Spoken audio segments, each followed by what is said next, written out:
Yo, what's going on, everybody? This your boy PT, and this is the Real Leadership Podcast. Thank y'all for tuning in. This is an impromptu podcast today because this is a very serious topic or troublesome topic that I think needs to be discussed. In order to do it correctly, I had to bring on a panel of very intelligent gentlemen to help get through this and kind of break down this Tyre Nichols murder case. Very, very, very sad situation of this young man, 29 years old, who's got beaten to death for which they say now they fired 7 cops over this situation right now, right? And like 3 firefighters or whatever. But we're going to unpack that. But before we get to there, I'm gonna ask the panel of gentlemen to give their name and a quick bio of who they are and what they do, and then we'll get rocking and rolling. So let's start with you, Dr. Tracy Washington. What's going on, man? First of all, thank you for the invite to this this discussion tonight, because I think it's very needed. It's very sad what happened to Mr. Nichols. Prayers go out to him and his family during these troubled times. But Dr. Tracy Washington, originally from the great state of Georgia, Albany, Georgia. Bulldogs go. Let's see, I did 25 years in the military. Once I transitioned from the military, I decided to go into the public sector for about a year. Really wasn't my passion, really wasn't feeling fulfilled or fulfilling my purpose. So what I did was I started the United Crowns Group. That group consists of our flagship, our pride and joy, which is the United Crowns Foundation. What we do is we uplift communities of African-American descent around in the United States and around the world. We do a lot of work in South Carolina, Baltimore, Atlanta, you name it, where our people are, we're at. And we also do a lot of work over in Haiti. This topic tonight is near and dear to my heart. I was blessed to be a co-author of the book, The Reality of Diversity, Gender, and Skin Color from the Living Room to the Classroom. One of the chapters that I did write myself was Hands Up, Don't Shoot. And it talks specifically about the topic that we're going to talk about tonight. So, just really ready to get together with you fine young gentlemen and have this discussion. All right, man. I appreciate that intro. We'll go next with you there, Mr. Dr. Ham, as he told me to give a call. How you doing, man? Air Force, 22 years retired, security forces most of the time. I did most of my experience overseas working with law enforcement from other countries, Japan, Portugal, Spain. I was a trainer for the Saudis, teaching them certain tactics. When I retired, I started an organization called Law Enforcement Equality Reform, which was designed to address certain issues in law enforcement in the wake of what happened to George Floyd. Some of the things that I see happening, it's the culture of policing is a challenge, but ultimately it's how we think about policing and what it was designed to do. One of the things that my PhD is on African-American experiences with the Cleveland Police Department. So I research people's experiences with the police because oftentimes our stories aren't told because the country, we rely on a lot of statistics and quantitative data to tell the story, but that only tells half of the story. You have to talk to people to find out what's really going on. So that's what my focus is on, is telling people's story and then quantifying the stories so that we can get better policies. That's good stuff, man. We're gonna have to dive deeper into that a little bit as well. And then least but not last, man, or last but not least, however they said, my brother, my man, my co-founder for Turtle Blues Corporation, Mr. Michael Russell. Greetings and salutations, everybody. Michael Russell. I hail from the great state of Texas, the Lone Star State. Man, originally from Houston, Texas, kind of moved over to Austin at about teenage years, man. So I kind of claim both Houston and Austin. From there, I ended up joining the military, Air Force. Did 22 years, 11 months, and 6 days. First 11 years I did was security forces, so HUA, air, fellow defender. Then the second half, which is how I ended up meeting Tom, was doing a whole command and control piece of it. So throughout my time in the military, I witnessed and saw certain things, as kids and coming from where we come from, we get told kind of like boys in the hood, hey, black folks don't have no place in the military. But I beg to differ. It did help me out as a stepping stone to get to where I am now. That's retired. And the co-founder of Turn 'em Loose Corporation, a nonprofit organization. So linking up with Tom, I don't want to steal your thunder, but we decided to give back to our communities based on our experiences in the military. Prior to that, from the communities in the neighborhoods that the lifestyle that we was living back then, because we feel like the best way to connect and relate with people is through similar and identified experiences, kind of like what you was talking about, but both of y'all was talking about actually. So with that, we kind of formulated some curriculum, and one of our things was to give back and try to do what we can for the youth to try to help out, help them out personally, and to try to help out the communities as well, as far as like juvenile delinquency and things of that nature. So that's where we at, man, and I'll keep it short. Yeah, nah, man, that's awesome, man. And for anyone who don't know who I am or my background, I'm from the great state of Pittsburgh, Pennsylvania, but then I moved down to the DMV when I was around 9. So definitely grew up in Prince George's County, Maryland. Joined the military, was in the Air Force for 21 years, 5 months as a command and control guy. Got out. We created the foundation as Michael indicated. And then I've just been a studier and student of leadership. So, I have a whole consultant coaching business on leaders, developing leaders and moving forward down that realm. But that's just a quick synopsis. So let's move on. That's awesome. Thank you, gentlemen, for all being here. I really appreciate it. Man, we're going to have a great conversation. So I'm going to start here. What was your initial reaction when y'all first realized what took place to Mr. Nichols? And anyone can start it. Well, I'll tell you, I was just going to say, I'll tell you right now, number one, it was like, good grief. We just came out of what I can't even put a time frame on it, because like Dr. Washington was saying, we've been going through this our whole life. But my first initial reaction was good grief, not us on us in this situation. But then it once I found out, like, the young man, sometimes a lot of people say, oh, this person did this, and then they start trying to, to tarnish their character. From my understanding and my information that I received, this young man don't fit that mold or that stereotype. Mm-hmm. So it was like, man, what could he have possibly done to receive that from his fellow brother man? And my second thought was that had to be personal, but it was disheartening. And, and it just make you think like, man, what the hell are we doing? We're asking for one thing. And then here's an example of something that can feed certain people with certain mindsets to feed them fuel to the fire. So that was my initial thought. Yeah, and I said, here we go again. I find that there is a tendency to look at these cases in isolation as individual cases, but I don't do that anymore.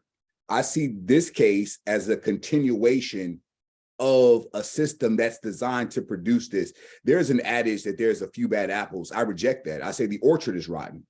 Because apples grow in an orchard. So if I see a bad apple, I don't just look at that bad apple and say, no, I see the tree. Where'd you come from? Yeah. So what I study is punctual equilibrium theory. And what it finds out is why things don't change. See, my concern with this case, in the George Floyd case, is that we're reaching a tipping point. We're at an inflection point where this isn't going to be the status quo, because people are going to start fighting back. People are going to start shooting first. They're going to start not only not being compliant, they're going to start being the aggressor, because you cannot continue to treat people like this and expect them to be docile. So my concern is like the volcano. You know, I like thinking of myself as a seismologist. I'm studying the ground to look at the shakings. People are just looking at the eruption, the ash and the lava. And I'm like, no, bro, that ain't the volcano eruption. It erupted when those plates start shifting. And so I see that happening. And I see this is just another shifting of the plates. And it's going to reach to a point where it's going to be chaos. You know, my first initial reactions when I heard it, kind of like him, you know, I'm like, here we go again. It's like every other week, every month. I don't think we've gone a long extended period of time in the recent, and I can say in the last probably decade or so, that we don't hear this. If one thing is another, and then we, like Mike was saying, when you hear the same rhetoric about, you know, they try to formulate a story and this history, but it brings me back to, you know, and I thought too, why I started United Crowns Foundation. I started my foundation the day after I found out about Ahmaud Arbery. Because I said it was time that I had to stop just talking about it on Facebook and talking about it amongst my friends and being angry. I had to do something, you know, it's something to cause a change in this system. And, you know, I can go into depth, you know, but I won't do that right now about the policing system. But Ham brought up a good point. Oh, we're going to get there. We're going to get there. You know what I'm saying? Those bad apples. See, I'm from that great state of Georgia, so it's a lot of farmland down there. So if you have an apple tree and year after year is producing bad apples, you hit it with pesticides, you hit it with different fertilizer. But if it doesn't produce proper fruit, what do? You cut that tree down. Cut it down. I think we're in America. I think with the policing, it's like we want to put patches on this thing and, you know, doing the same things over and over again, expecting a different result, which we all know is insanity. Yeah. And, you know, I just looking at our Black men and our Black women as well, too, have been, you know, brutalized and murdered by the police. You know, I just feel as though if this were any other race or any other race in this United States, this thing would have been solved a long time ago. It just would be. And the evidence, you know, people say, well, where's the evidence? You know, there's a lot of evidence. And I'll tell y'all that evidence is damning, but it's whether people want to do something about it or not. So that, in long story short, that was my initial. Nah, man, you know, my initial, when I saw it, you know, it was strange because I actually became emotional about it. You know, it was like y'all mentioned, we've seen it so many times, and it was almost to the point where it's like, we know it's coming, right? We know it's going to come again. But for some reason, I was mad at Ahmaud Arbery, but I understand our history. So that wasn't shocking that took place, right? I understand our relationship to the police. So it wasn't shocking with George Floyd, right? But then what was one of the fixes was like, hey, well, Black people need to police Black people, right? That was one of the narratives that was out there. And now when I see and I hear about these cops doing this to this guy who looks like them, man, that hit me. That hit my heart differently, because my initial reaction was like, then what do we have? If you look at white cops dealing with white people, they get a lot of breaks, and we all see it, right? You know, these guys will cuss them out, get out of their car, grab their guns, fight them, and they don't shoot them or tase them. They'll wrestle them because, and I've always said this, is because they have an understanding. They see their own reflection. They're like, I know how it is to be them. So why? And it bothered me that our Black cops didn't give this young gentleman that same level of respect or acceptance or identifying with them, that this is the route that they chose to go. Yeah, man, and I think we're going to unpack a whole lot here, but that was my initial reaction to seeing it as well. I will ask you this though: do y'all think that it was worse? Do y'all think it was worse because it's Black cops? You know, I look at a lot of these DL Uglies or different group pages, and they're really diving into these black cops and how fast they got prosecuted. So I want to get into that as well. For the next question, do y'all think that's because they were black cops? Let me start this one. I have a lot of friends, who are, either work in the sheriff's department, back at home, the city police, or whatever, friends that are in security forces, in the military, MPs, SPs, whatever, and especially my African-American ones. And I will tell y'all, it always seems like, the loudest person or the loudest dog gets the attention, because there's a lot of black cops that are out there that are doing the same thing, giving us breaks, mentoring our folks. They're out there doing their job every day. But again, we have to go back to a system that these people are being trained in, and this is nothing new to me. So it wasn't, like you say, was it worse because it was black? For me, it wasn't, because we've talked about this forever. Brother Malcolm X talked about this back in the 1960s. Ice Cube talked about it. Black cops showing out for the white cop. Yep. And this has been seen over and over again. I think it's a systematic problem within the training of the force, where you get to a point where you start to see, or you fall into that culture that you work in, you've been trained in, and you start to see your own people as different. Not even policing. I've seen that in the military in my 25 years. How many of us who, when it's almost like that code switching. So when you go to work, it's a certain way. As soon as you get in that car, it's turned up and all that's gone away. And I think that's a part of the problem with policing and the training of their black officers as well, too. As far as the charges, I will tell y'all, once I saw the tape, I was literally disgusted. And I called a good friend of mine and I said, something isn't right. Yes. These men beat this man. It was hate. It was anger. It was something different. When you looking at somebody hold somebody and you giving them a two-piece, running back, almost hurting your arm or hurting your leg, come on now. I don't have to be a detective to figure out kind of what's going on with this situation. But if you look at it, I do believe, even with that being said, if it were white policemen, they would not have got his charge as quick. Now they would probably been relieved from duty on, and Ham probably, or Mike can tell me the correct wording, but put on paid leave while under investigation. But these men, I think it happened on the 6th, he died on the 10th. Within 20 days, they were fired, charged, and arrested. We have never seen that. Never. In policing. People say, well, maybe that's the new way. I don't know about that, because you still having people that have been shot and their police department aren't doing the same thing. Yeah. So that's my answer on that. The George Floyd case really did change the calculus for how these prosecutors look at these charges.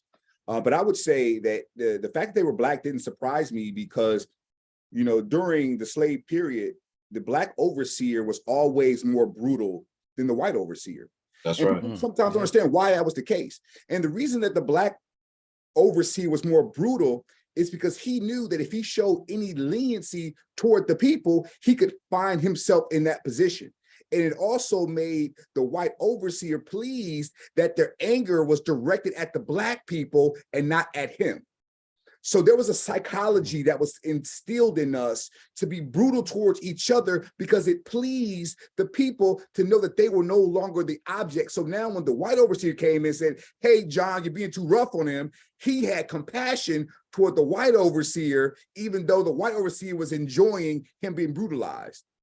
The same way that this country, I think, looks at violence in the sense that it's not this concern about who is doing the violence. The concern becomes, like Tracy said, the system allows it to happen, and the standards were created that allowed it to happen. Because if we start to make this a race issue, we're going to miss the essential elements to bring change, because this is going to be a black on black violence thing, as opposed to a system that empowered corruption to be instill upon this young man.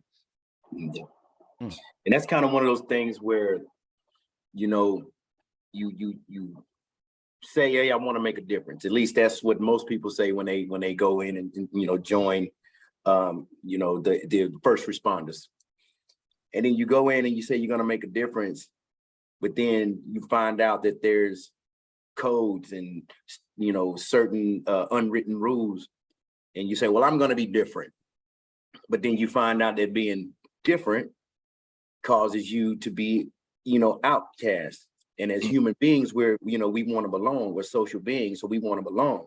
So you do what you can do to get, like you were saying, some type of favoritism, or to say, hey, I'm one of the guys. And then they give you the whole thin blue line of blue protection thing, whatever they call that, the blue wall. The blue wall. Right. And then, so you feel like, hey, I am here now, right? I'm here. I'm part of the team. Until you're not, right? Right? You know, so you may have thought that you were one thing, but lo and behold, you go and do what your counterparts do, and you don't get the same damn treatment. They remind you of who you are and what you look like. But away from that is, like you said, it's systemic, man. Like that history of you know, hey, we gonna get it done this way. Hey, we gonna nah, it's not that. A little history with Sir Robert Peel. You know, of course, we got a law enforcement thing from the British, if I'm not mistaken. Correct me if I'm wrong, but Sir Robert Peel and that whole entity, when his method of policing was pretty much community-oriented policing, COP, right?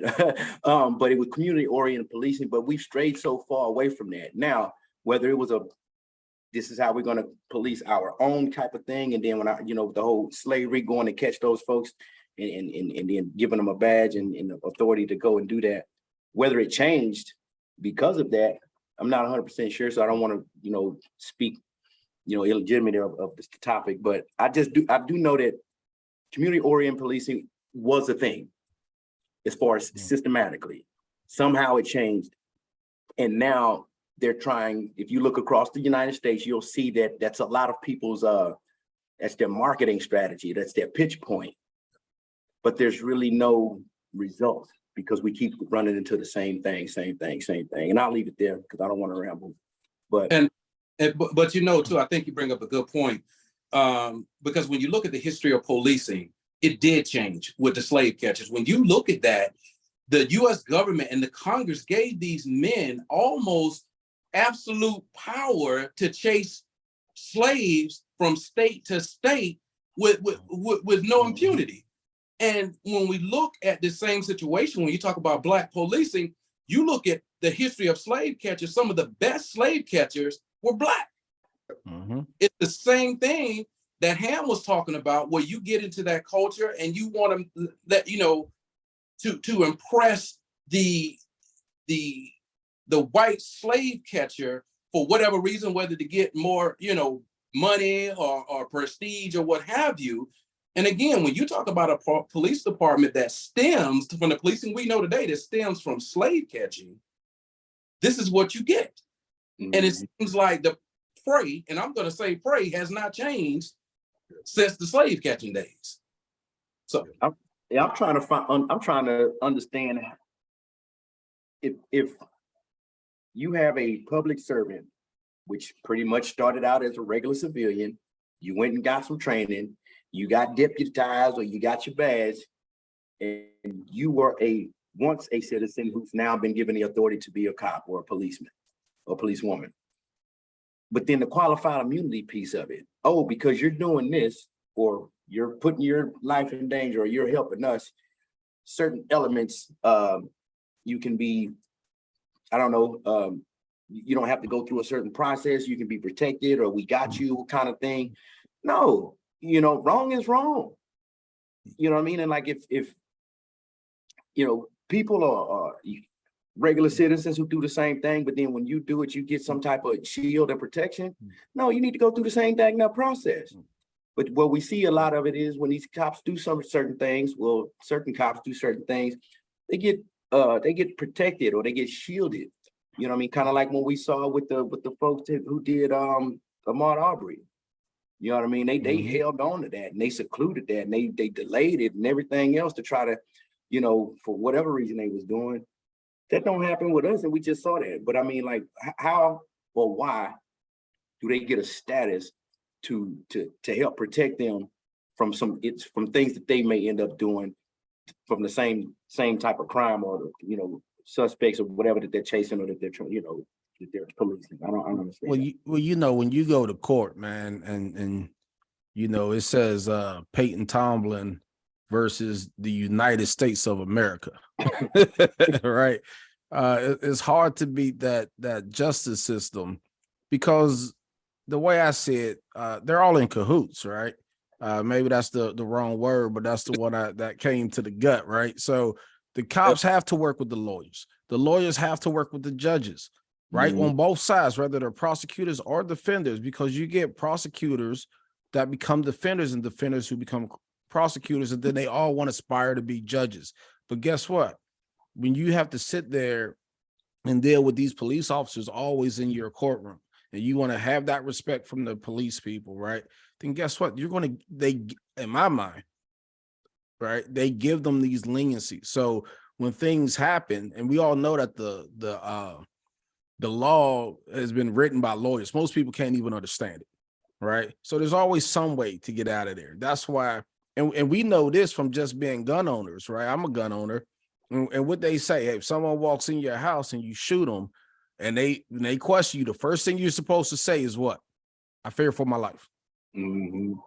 That's the first thing you're supposed to say. Why did you shoot him? Because I fear for my life. Right? That way, when you go to court, they're going to say, well, he feared for his life. Right? And then they tend to have whatever reason. From there, they can break that down. That's what the cops always say. Whenever anything happened, the guy that they tased at Wendy's, or they shot at Wendy's, right? Because they were like, he grabbed my taser, right? A non-lethal weapon that he grabbed, and he ran, and they shot him. They asked why. They said, well, I fear for my life. The taser could have went into my head while he was right. And that's how they always get away. I think the reason, just to go back to the question with this one, I think the reason that they were prosecuted and everything so fast is because they got caught on their own camera, and you saw the beginning to the end. They got caught on the cop cam, right, to catch criminals. And when you listen to the chief of police, she says the reason we moved so quickly is because there was no question. We saw it clearly. We know exactly who they are. We know that they did it incorrectly. Most cases, we get a cell phone. And that cell phone, you never really get the whole story, right? You get a middle piece. Now, we all know from what we see, that's too far, right? We know that.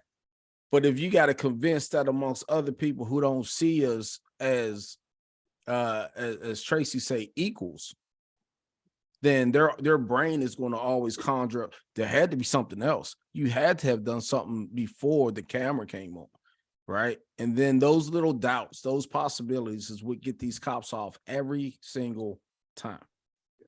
And to this point, though, I think I would say this, man. To understand policing in America, you have to understand the mafia. How the mafia operates. Like when you become a made man, it takes the commission to hit you. You become protected by the system, because that's why they created police are for blue collar crime, not white collar crime. Absolutely. Blue collar crime are street crimes. And same thing with the mafia. What they have is they're insulated.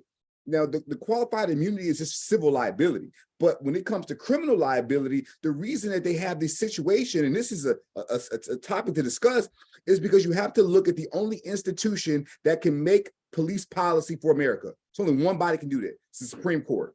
You got to look at Graham versus Connor, 1989.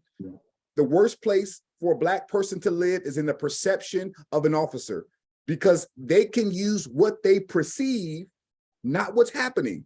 So if he thought I had a gun, if he perceived me having a gun, even if I didn't have a gun, he's legit because he perceived it. And as long as their perceptions can be used, and if they're wrong, now if your perceptions were right, great. But if you perceive wrong, there should be liability, to your point. And I think the problem they have is there is no liability for the wrong perception. So when they get it wrong, the mafia comes in and we'll like, you know, we graded our own homework and we said that I passed. And so when the police are investigating themselves, no wonder they're saying we do nothing wrong. Of course you didn't.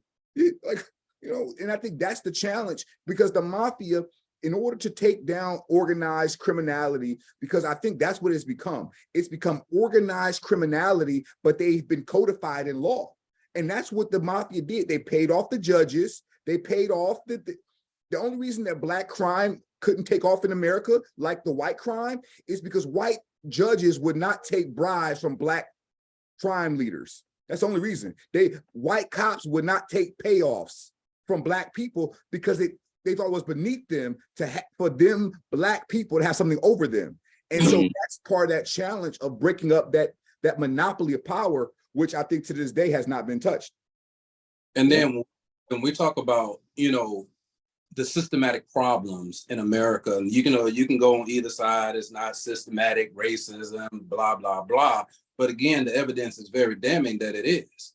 Because if you look, even when we talk about the prison systems, policing, the judicial system, they're all working together.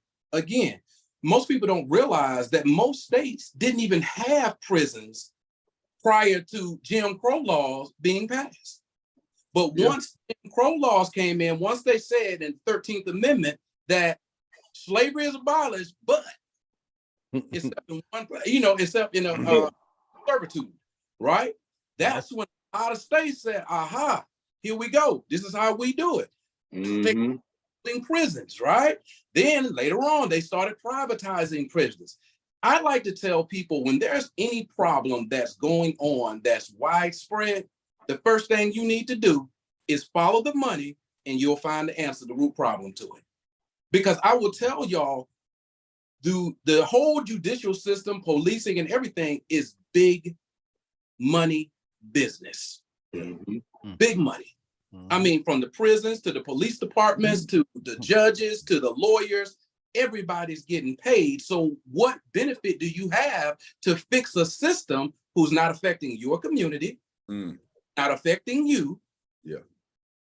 So why do anything about it? And I think that's why politicians, to me, skirt around the issue every single year, every election. They keep skirting around it, because that's a big money beast that's gotten out of control.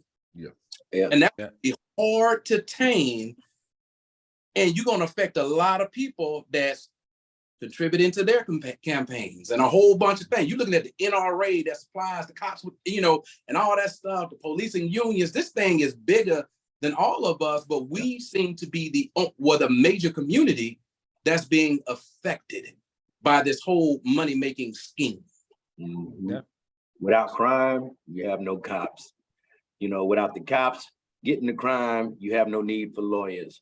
You know what I mean? And without, you know what I mean? No lawyers, you don't have a need for a judge. You know, without people going to jail, then you have no need for parole officers and probation officers and so on and so on and so on. And like you said, it even goes beyond that because, you know, but it's one of those things, man, it's you know, like just like you know, you go to the jail system, man, like we talk about the high rate of recidivism, which could easily be fixed if you focus your efforts and your money and your funding into rehabilitation. That's another topic, but I'm just saying, like what Dr. Washington was saying is like nobody wants to fix their problem because it takes eggs out of your basket, or those who you know who are involved. But I mean, at what point do we get to humanity and equality? And I used to say when the older generation die off, we'll kind of start seeing a little progress. But hell, I don't know what the hell's going on now, man. Yeah, I don't think prejudice dies off personally. But that leads into this next question, right? Because after seeing that, you know, seeing that beating, that murder, I don't want to downplay that murder that we just saw on tape. The defund the police is starting to rise back up again, right? Or no, they need police reform. So what's your take on those two topics? Should it be reform or should it be defund them and whatever that next answer looks like? So the budget for the Memphis Police Department last year was $275 million. $275 million, $245 million of that was personnel, salary, and payroll. So my question becomes, what are you getting for the money? You know, over a quarter of $1 billion just for the police department. What are you getting for the return on the investment? And so I think my concern becomes not about I don't care how much money you be. What are we getting? Are we safer? Is crime down? Or is homicide down? What are you doing with this money? Because that money could be used to rehabilitate recidivism. It could be used for housing programs. That money could be used for inner city programs to help afflicted youth, because we know the racial demographic of Memphis. We know that it's a lot of Black people there. And so we understand that if you look at the largest police departments in America, I will say that the most unsafest departments have the largest budgets. So, and my first concern is that, you know, I don't care about what you say. Show me your budget. Show me what you spend your money on, because that will tell me what you care about. And so when I think about reform, I say, like, you cannot reform if you don't see me as a human being. There's no reformation for that. If you don't see me as a human, ain't no training for that. Ain't no specialized course you could take. There's nothing. And I think the question becomes, is that our system is a legacy system, meaning every law needs to be grandfather clause in America. If that law was passed before we had the right to vote, it should be off the books. If you passed a law in 1968 that's still being applied today, it's racist. It was created by racists who told you they were racist, and you're still applying it today. You look at the numbers don't lie. You look at Jacksonville, jaywalking is a very small crime, but if you look at the people who are caught with jaywalking, it's almost 80% Black people. This is a Black code. We have Black codes in this country that are only enforced. If you look at, they did a study about people, they didn't even show who they was. They studied the voice audio tone, and they could tell by the way they were talking if the officer was talking to a Black person or a white person, without even just hearing the interaction.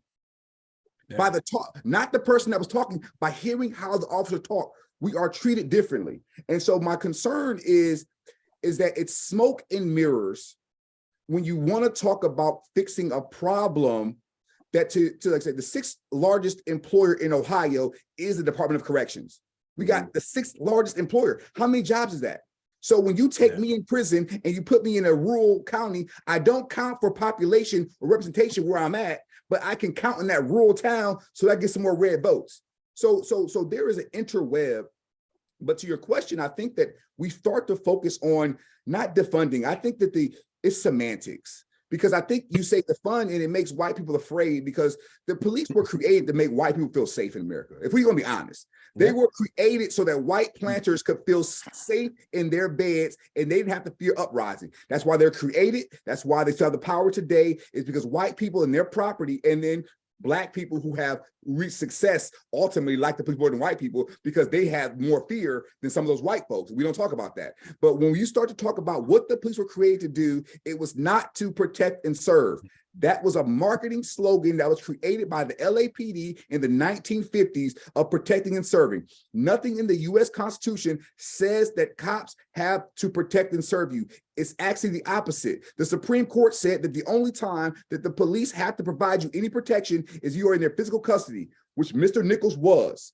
He was in physical restraint. So they had a constitutional right to protect him, but they gave him cruel and unusual punishment in violation of the Constitution. So my argument isn't not about defunding or reforming. I think that these arguments are designed to put us in a camp, to pick a side, and to create division, because the people who have the power need us divided about training, reforming, and that is not the answer. The answer is to change, and this is a bigger issue, and this is that mental health piece, you know, you talk about, is to train the psychological programming of how Black people are portrayed in the media. I tell you, we start with propaganda. In 2018, 25% of all TV shows in America portray police in a positive light. Law and Order, Cops, The Shield, Blue Bloods. So we have propaganda that only shows cops as one way. So when we see a deviation from the cop, we start to think, well, that's a abbreviation because Tom Selleck on Blue Bloods always on the right thing. And then when the cop does the wrong thing, he's like Dirty Harry. Well, we don't mind if the cop skirts the law as long as he goes after those bad guys. He can fudge the law a little bit because he's trying to make you safe. So we have to change that propaganda mentality, and we have to portray police as they are in the media, and that will directly reflect the demographic of people who are consuming this media, primarily people who have a vested interest in status quo. And, you know, I think you touch on a lot of good points when we talk about, you know, and Peyton, we talked about, you know, that whole defunding the police, you know, reform of the police. But again, I love history because I think history tells us, you know, where we've been and where we are and where we could go. Yeah. And, you know, the same questions, the same debates that we're talking about were discussed 50 years ago. In 1968, Dr. Martin Luther King was assassinated, right? After Dr. King was assassinated, what happened in America? You had riots and people doing all types of things, you know, protesting, mad, angry, or whatever across America, right? So the president at that time, you know, okay, we got to do something. We got to do something. So what do? We passed the Fair Housing Act, right? Okay, that was the last piece of civil rights that we needed, but it still wasn't enough. Mm-hmm. So what did they do? They put together what was called the Kerner Commission, right? The purpose of this commission was to figure out why in the Black communities do riots occur? Why is it this? Why is it that? Poverty, education. And I'm not talking about just a bunch of congressmen just kind of willy-nilly doing this. You're talking about they had academics from Ivy League schools, from all over the country. And I think it went on for like about 4 or 5 years that they studied this. Yep. The same things we're talking about today, like putting, you know, training different for policemen, putting Black policemen in Black communities. They talked about that back in the 70s. This report was probably about 400 or 500 pages long. Yeah. And if you open it, and I encourage your listeners, it's called the Kerner Report. If you go in and you just take out some of the language like Negro or whatever they were saying back in 1968, but if you can get past that, you would think they wrote that in 2023. They have the blueprint to start this reform. They know what needs to be done. But what has happened to that Kerner Report? It has sat on the shelf for over 50 years and nobody's done nothing with it. Yep. So that tells me right there, historically, this system the system is working. The system they put in place is working like a fine oil machine. We just happen to be the workers and the ones who are suffering from this, but their machine is working perfectly. Oh yeah. So when we talk about reform, we talk about defunding, we talk about all these things until we get to the root problems and willing to make a change in America and willing to tighten those purse strings up of folks that are getting paid off of this, nothing's ever going to change. Yeah. Kind of like Dr. Ham was saying, you know, you got all these laws that have been written way back when, but like I was telling some folks, just a reference, in the military, you know, they was like, oh, well, this is what they gave us as far as this policy. I'm looking at the policy. It's like that. This thing say 2013, man. It's 2020. What was once written can be rewritten. Yeah. That's why they have annual reviews or biannual reviews. But at what point do they not go through the laws, the books, or whatever the hell they got, and say, hey man, we need an update. Times are different. You know, you go from the industrial age, you know what I mean, and then you go, you know, we're in the information or technology age now. I mean, we can't, you know what I mean? Like if the ages can change, if the generations can change, then don't our laws need to keep up with the times too? Yeah. You know what I mean? Yeah, I think that's a great question, man. I didn't mean to cut you off. I was just wanting to say that was a great No. question.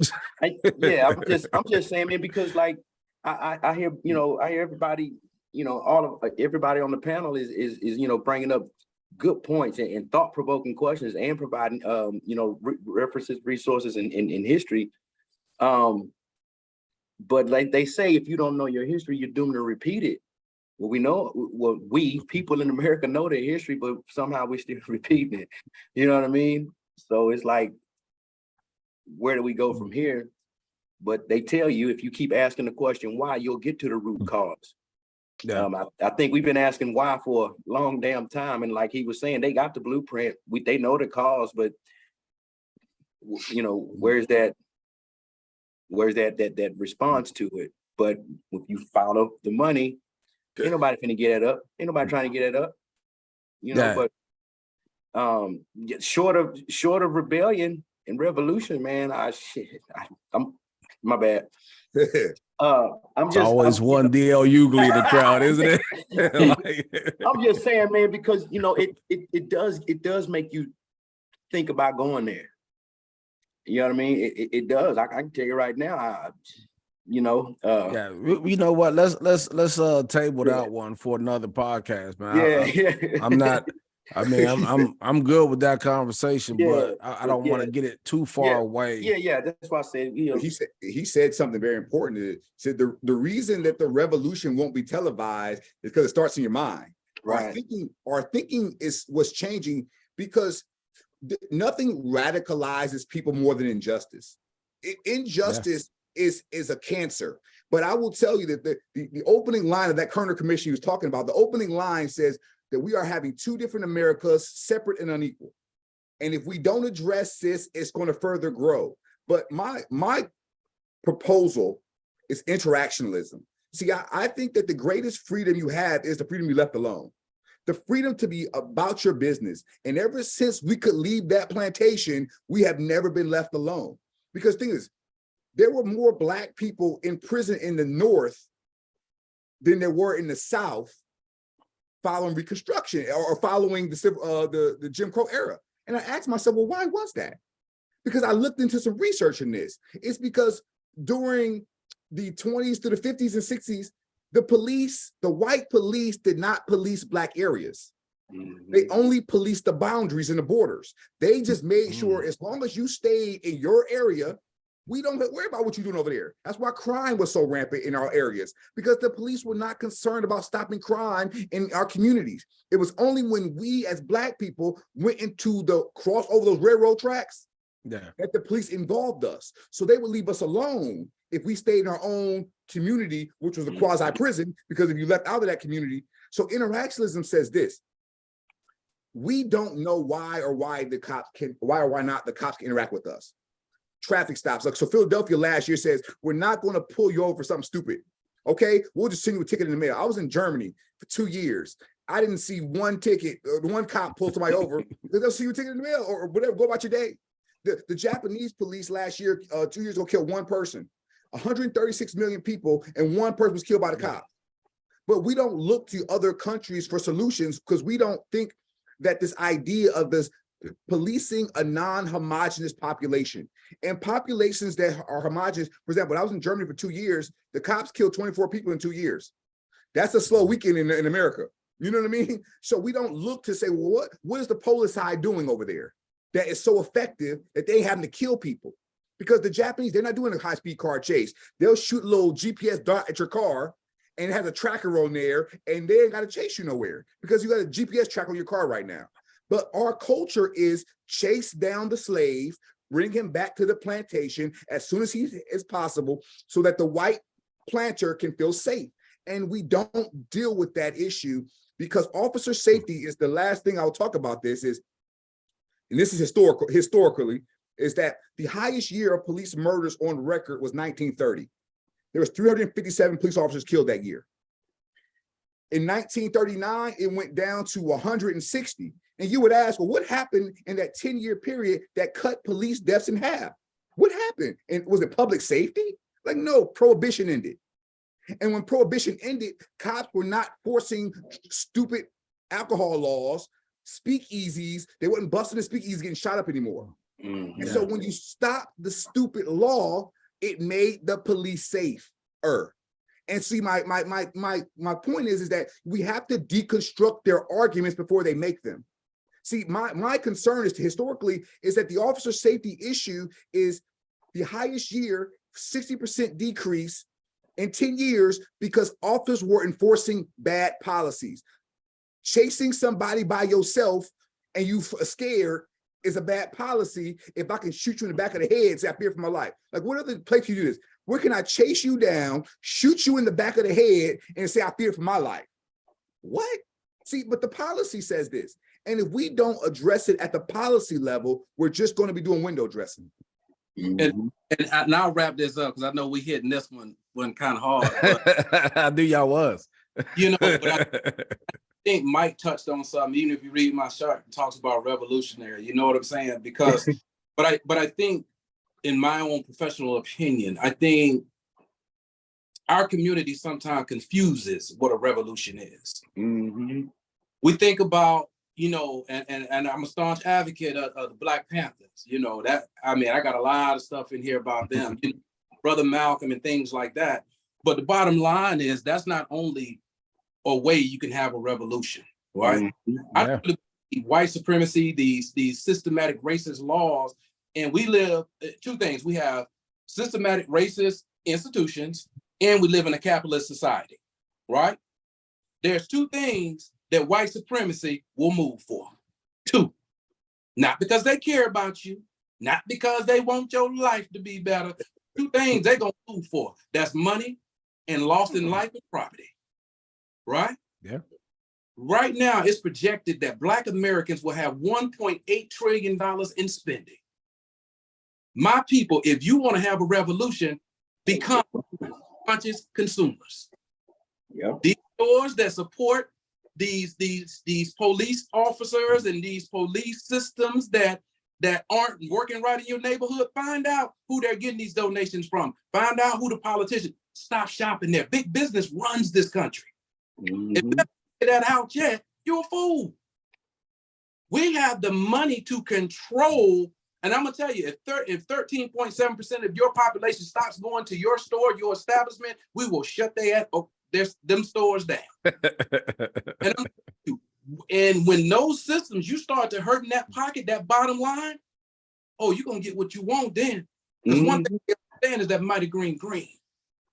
If you look back in our history, when we that at no slight at all, God don't believe. I think during the civil rights movement, they did a lot of great things with the marching and sit-ins. But when did the change come? When they did the bus boycott. Why? They stopped riding the buses. They hit those pockets, right? When we got our last, again, the Fair Housing Act in 1968, why did they give that to us? It wasn't because they wanted you to live by them or be able to get a loan. When Dr. Martin Luther King was assassinated, what happened? Again, people started rioting, tearing up stuff, right? Again, property and life. You move them by those things. And I think we have the power in our spending. In our spending, we could just stop having to have everything and shop Black owned, shop at, and I know it's hard to shop Black owned because, you know, some things are that we need that are completely white owned. That's all right. But I would tell you this, if I find out a store doesn't respect my people, respect me as a man, I'm not shopping there anymore. I'm just not doing it. Now, my $100, $1,000 may not affect their bottom line, but they won't get it from me. Now, just imagine if 20% of us did that in their city, especially Walmart, all right? I got my angst with Walmart, but just imagine when you go in there, right here in my city, it's a lot of Black folks in there. Just imagine if those folks start shopping there. What would happen to that store? They're gonna shut it down.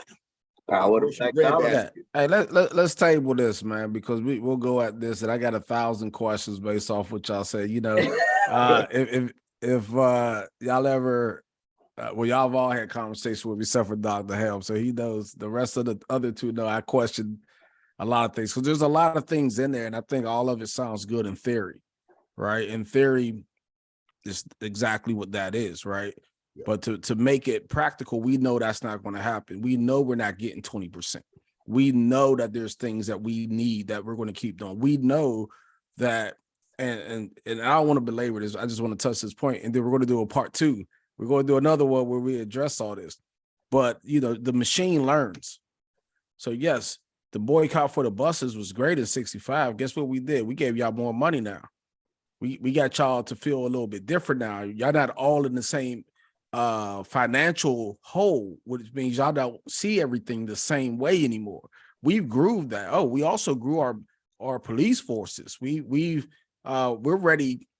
Man, they're damn. I said on my own thing, right? They're dag on their military.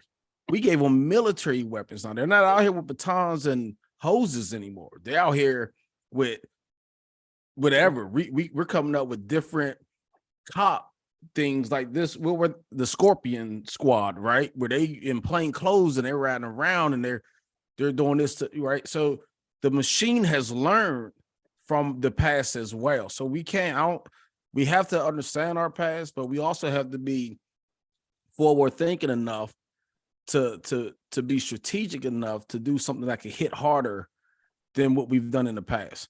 But I don't want to get, I know Tracy about to get started. So let's table that. One point, promise. I think the machine still hasn't learned the game yet.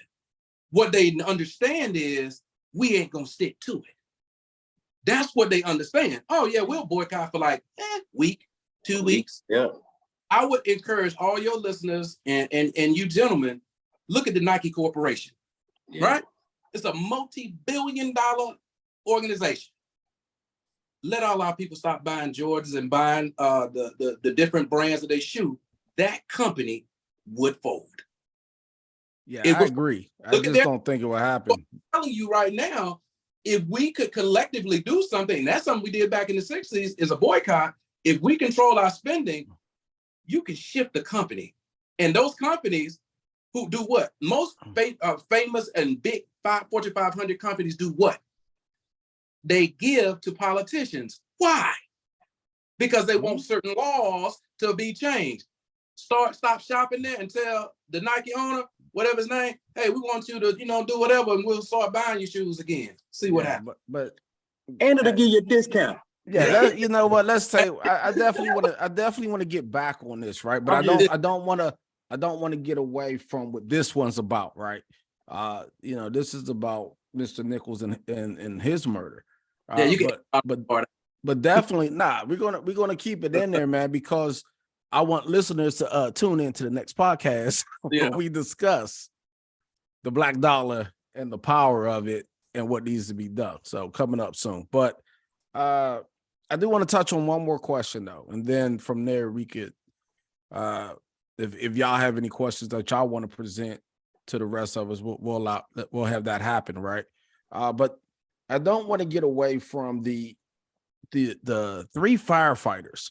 So after they done beat this young man and had him laying in the street, cuffed up, because they're also charging the cops on kidnapping, which is a very interesting charge for the police, but that's another charge for them. But they didn't render this young man any aid, right? So he's beat, he's bloody, he's conscious, unconscious. They can't sit up straight. They picking him up, trying to tell him sit up when they just can't, right? And this kid's only 6'3", 150 pounds, right?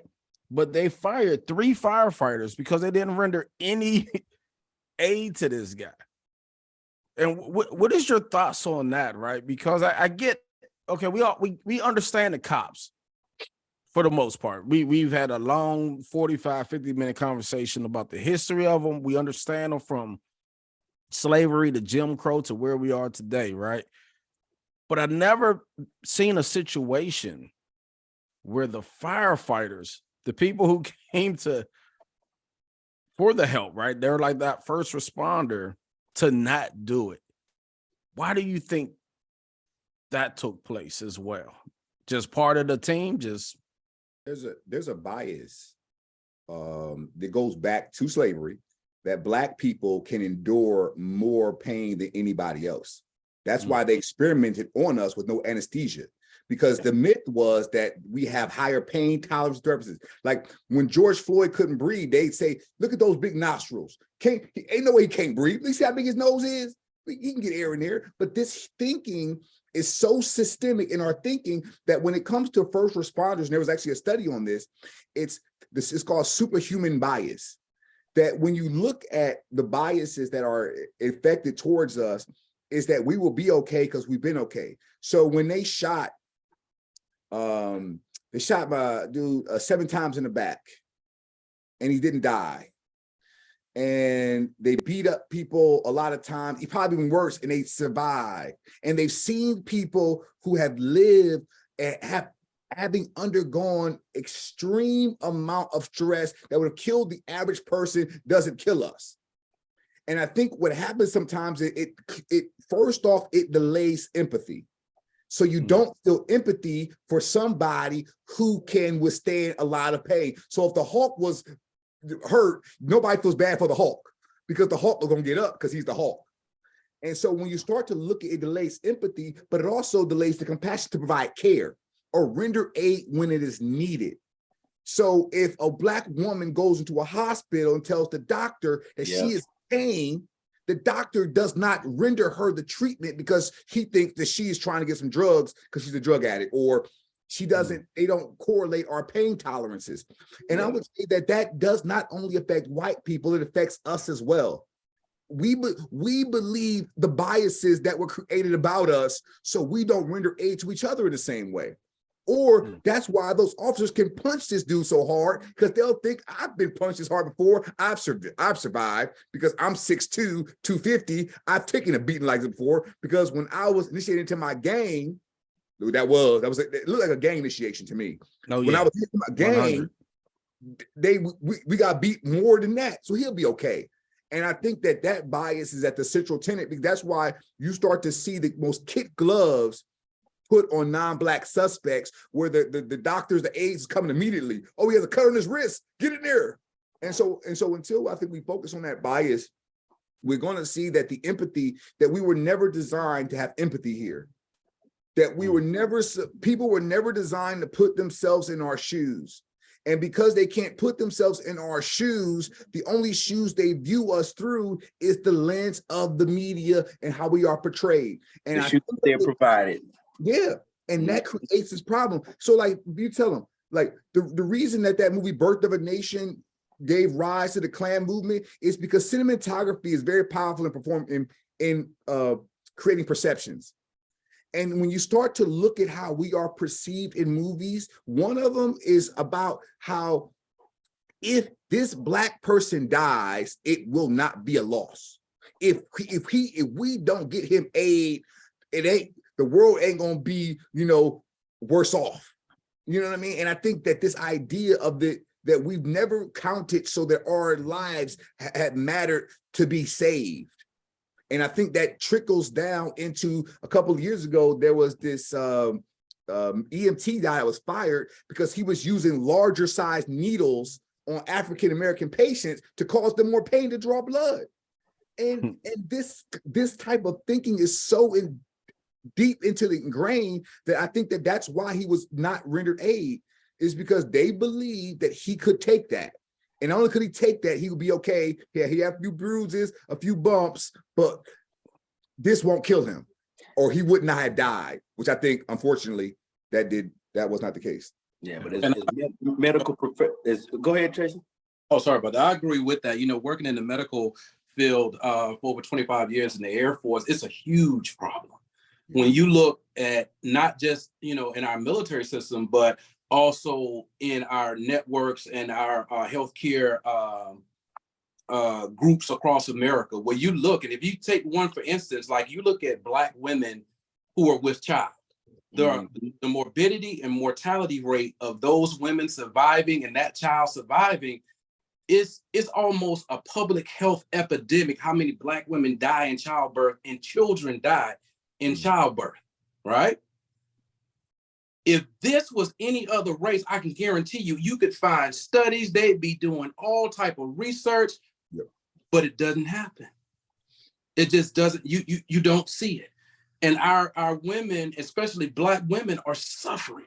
You know, they go in with complaints of pain or just something isn't right during their pregnancy. They're ignored by providers. Yeah. And again, this is those systematic things and that deep ingrained subconscious, you know, bias, racism, whatever you want to call it. Yeah. But now you got our women and our children dying. And that, to me, that just got manifested when that young man was laying there, beat up or whatever. It's just kind of meant like, you know, he's beat up, but, you know, we've seen this before. These guys can take it, you know. And I don't know the situation. I don't know if the cops maybe delayed their response. I don't know that whole thing, but I do know that that's a problem in America. And it's a problem that's being touched upon in the medical world, you know, especially by Black physicians, Black nurses, Black health professionals to talk about these things and try to get their other counterparts to talk about these things because people and babies are dying.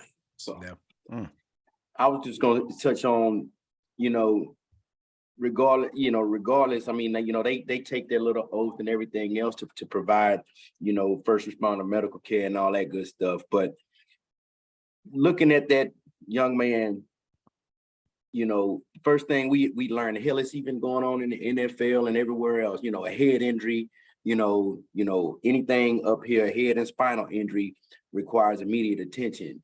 Just if you arrived on that scene as an EMT and you seen the way that his face looked and his, you know, what the stuff that was going on up here, that should have been just cause to respond and do something. They did absolutely nothing.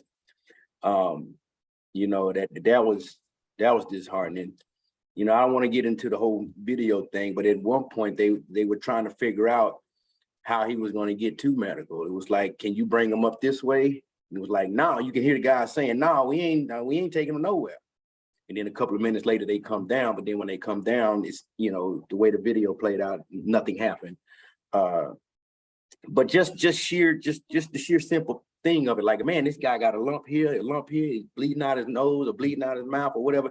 That alone should have caused some type of, immediate first aid. So why that didn't happen, don't know. Man. Yeah, that took me because I think they said he was there, and I don't want to speculate. I want to make sure I'm factual, but I do believe it was longer than an hour without being cared for after such a beating, which I just found to be shocking because we always see the firefighters and the medical people, they're always shown in good lights.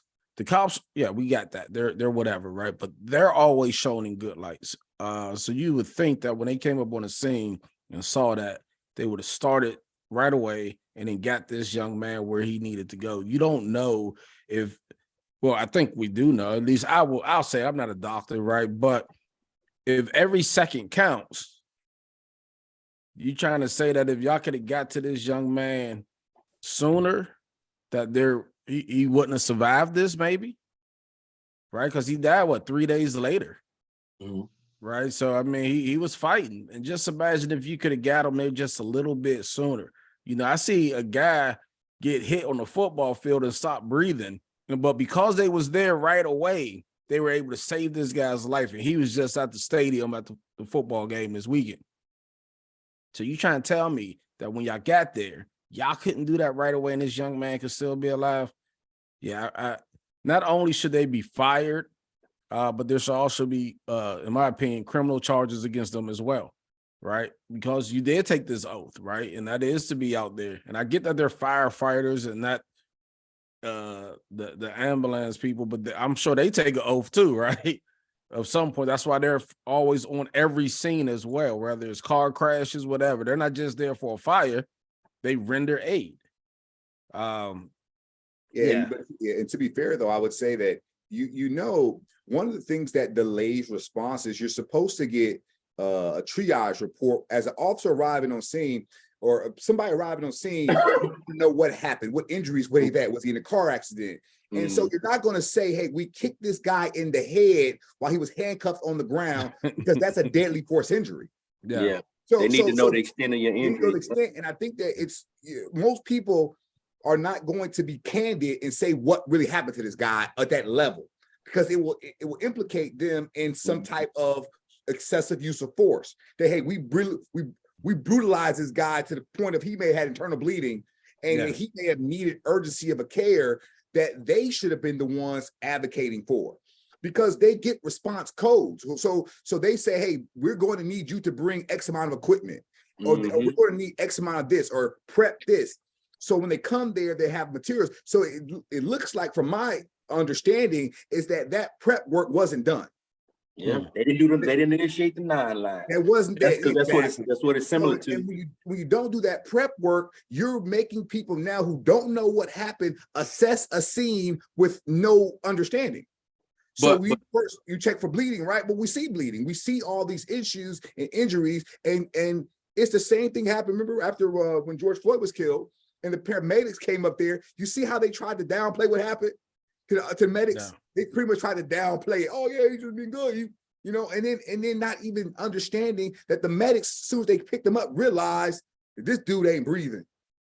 And so I think that goes into this culture of not only not being responsive, but if you're initiating the violence to somebody, it's not appraising correctly what you did, or not wanting to be caught, because they know all the right words to say on camera to avoid prosecution.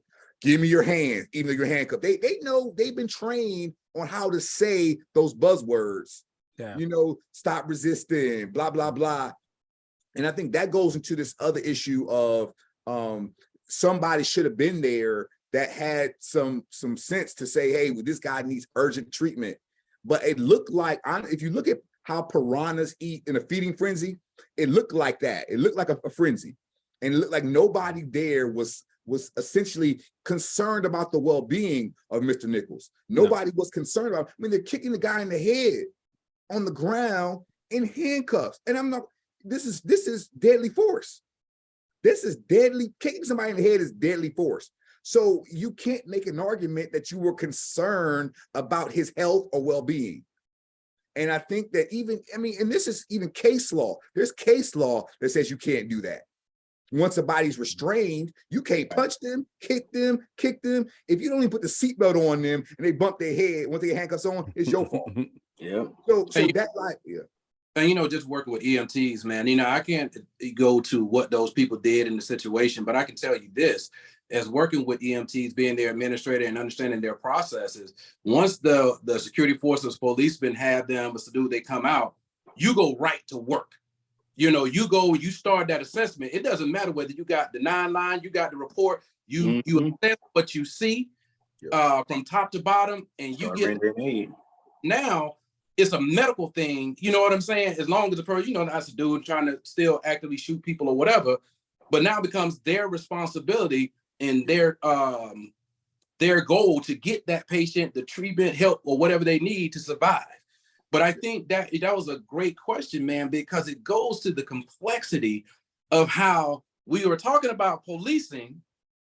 Then the medical piece came in, then the fire department came in. You see how all these big systems have one thing in common. You see, and this is only 2 out of so many. So you got to figure, when all these things start to interact with each other, this thing is huge, man. It's huge, bigger than policing. It's bigger than the medical. It's bigger than the fire department. So, but that's for another show. Yeah, hey, man, we're gonna have a bunch of shows, man. And I love it. I love the conversation. You know that we have it offline.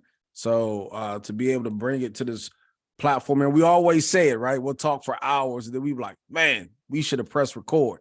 Right? Like, we should have got this one to the people to provide this value to them, and so that they can get an insight of what leaders think, right? That's why this is the Real Leadership Podcast. This is why I asked y'all to be on here, because I want intelligent conversation, intelligent, thoughtful conversation, history buffs who understand our history, smart people, educated people, master's degrees, right? Doctorate degrees, right? We're having this conversation.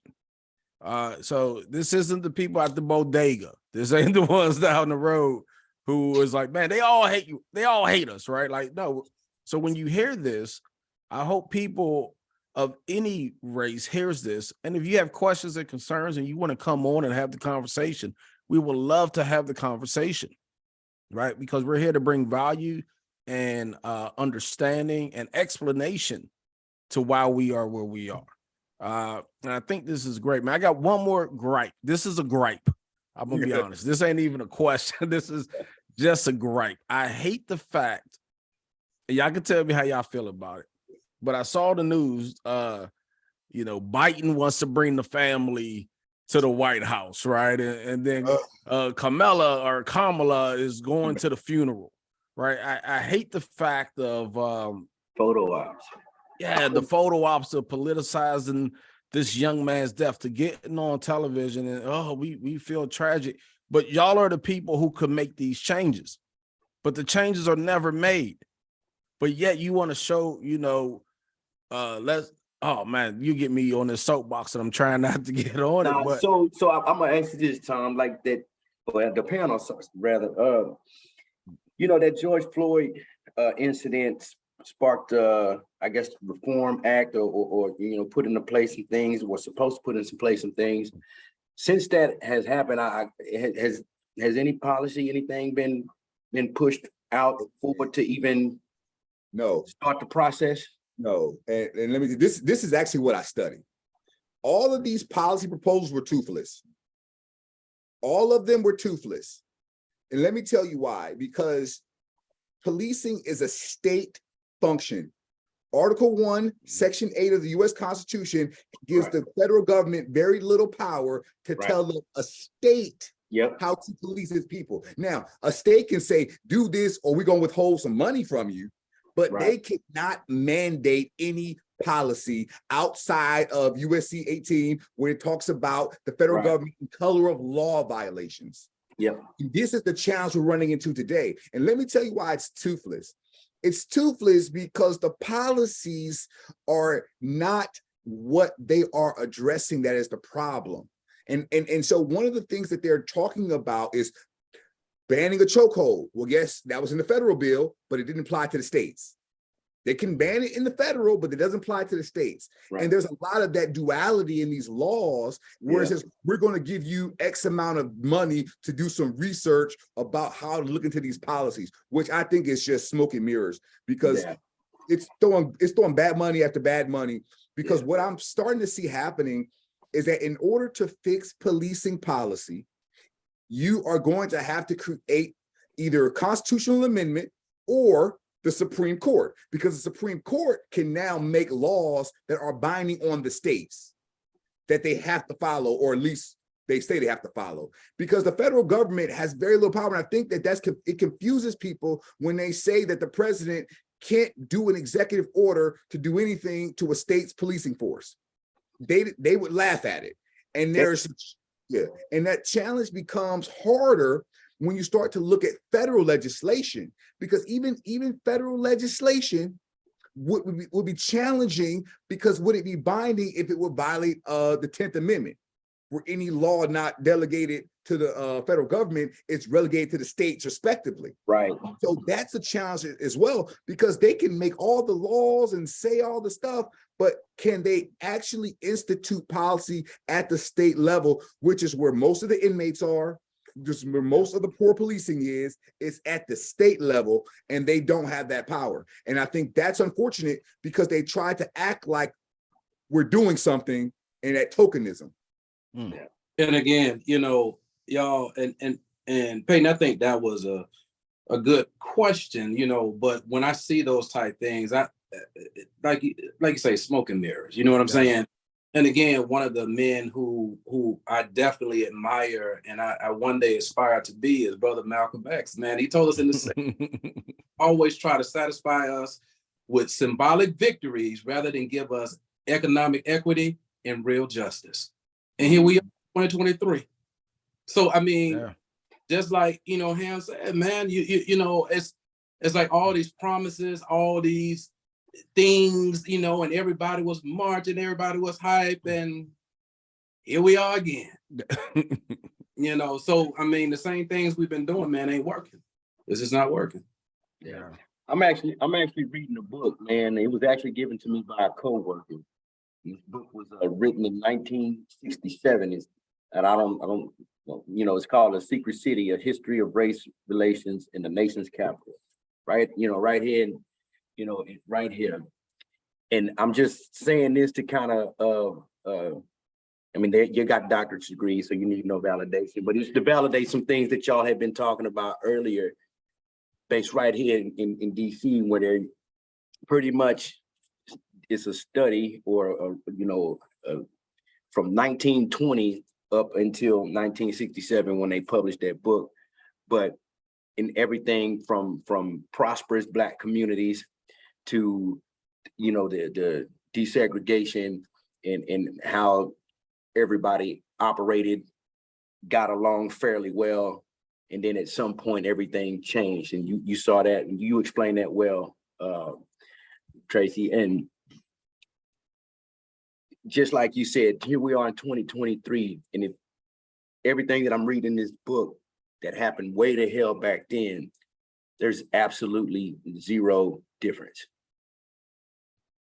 There's absolutely zero difference. And they're just focusing on, you know, the DC metropolitan area or DC period, but there's absolutely no difference. And that is sad, because you would think that we would have moved the ball downfield a little bit, but we keep getting flags. Hey man, I tell you, like Dick Gregory said, man, tell me how we add more police to a city and crime goes up. Right. So, hey man, there's a lot of issues here, man. I appreciate y'all having us on, or coming on, not having us on, but coming on. And I would definitely love to get y'all back. There's a lot of different topics that we were about to go down that I would love to get your thoughts on those. So definitely let's get together and make that happen, because I think once people hear this, I think interest is going to start. And I think we have to feed them more of the knowledge that they won't get nowhere else. Because like you know, like me and you talk, Tracy, most of this stuff is in books, right? And people aren't, you know, we know people don't like to read books. I heard this report just the other day, and it wasn't even about race. It was just Americans, period. They said 80% of Americans didn't even buy one book last year. Yep. Right. That's crazy. So, Yep. So where do they get their information from? Platforms like this. And sound bites, man. You know, I think Yep. that's why you see the misinformation and things such as that. But again, you know, I have a platform, you know, definitely going to get the United Crowns Roundtable back up. So definitely going to invite you gentlemen out, especially during my favorite time of the year, Black History Month, about some of those issues. And then, you know, and I know, you know, Ham has his platform as well too, and Mike with Peyton, you know, so I think with, you know, just talking about this, and then also not just talking about it and talking about the history of it, but proposing solutions. But I think enough, the time for action is past, you know, and just, I tell the young people that I walk around, you know, and do work with and try to mentor and lead, you know, I feel as though I can't change the world, but what I can change is myself, influence my family to change, and the people I come in contact with, and plant seeds, and hopefully one day those will grow into big redwood trees. So Absolutely, man. We're going to end it there, but do me a favor, gentlemen, before we go. Dr. Tracy, tell the viewers or the listeners, whatever platform they're on, where can they find you? All right, Dr. Tracy Washington. What you can do is find me at the United Crowns Foundation. Our website is United Crowns with a S Foundation, one word, UnitedCrownsFoundation.org. Thank you. Dr. Ham, where can they find you at, sir? Go to Google, type in law enforcement equality reform. We number one. Hey, but I will tell you, man, I think that you brought up a good point about this education, because a lot of it is not known. And I tell people a lot of times that, you know, the Chicago police had a torture dungeon where they tortured suspects to get confessions. It's a torture basement. Literally was the LAPD ran a gang unit that you had to murder somebody to get initiated into their gang. The police, and they would get tattoos on their bodies for every person they killed. And we don't realize that when we talk about policing in our community, this is the challenge we're running into, is that people are talking about, well, just comply. And I'm like, you can't comply, we'll get tyranny. But law enforcement, equality, reform. That's my Thank you, sir. Thank you, sir. And Michael Russell, my man. Where can they find you at? You want to do it, or you want me to do it? No, no, it's Turn Them Loose Corporation. The website is turnthemloose.org. You go there, you can check out the website, and you'll have access to both me and Mr. PT. But other than that, man, that's it, man. Yeah, man. So definitely, if you're listening or viewing this, subscribe to the podcast. I'll definitely appreciate that. And I just want to clarify this because I think that it might confuse people. When you see the name Real Leadership Podcast, I think some people was like, oh, well, we're going to talk business leadership and things to that nature. There is an element of that we do discuss, but I created this podcast to talk about leadership overall and to hear from leaders and to get leaders' perspectives on situations and topic that affects everyone and that's going on in society today. So yes, there's going to be we could talk the transformational element, but that will probably be tied into transformation from prisons to get them back to working and rehabilitation, or to the youth, or transformation into getting the society to understand Black history, because not only are Blacks being denied Black history, but so are other races that should also get an understanding of our history as well. So I just want to clear that up, and maybe I need to clarify that more in the description of the podcast. But regardless of what it is, it's good value. I appreciate you gentlemen coming on. I would love to have y'all on. I'm going to have y'all on, especially not for Black History Month, because I'm gonna get on Tracy's platform for that one, and we'll have our common debate that we have about Black History Month. But we'll get y'all on after that month, and we'll get deeper into a lot of these different topics. So appreciate y'all. Y'all be safe out there. And remember, real leaders make the world go around. Real leadership. Did you start recording? I'm trying. There you go.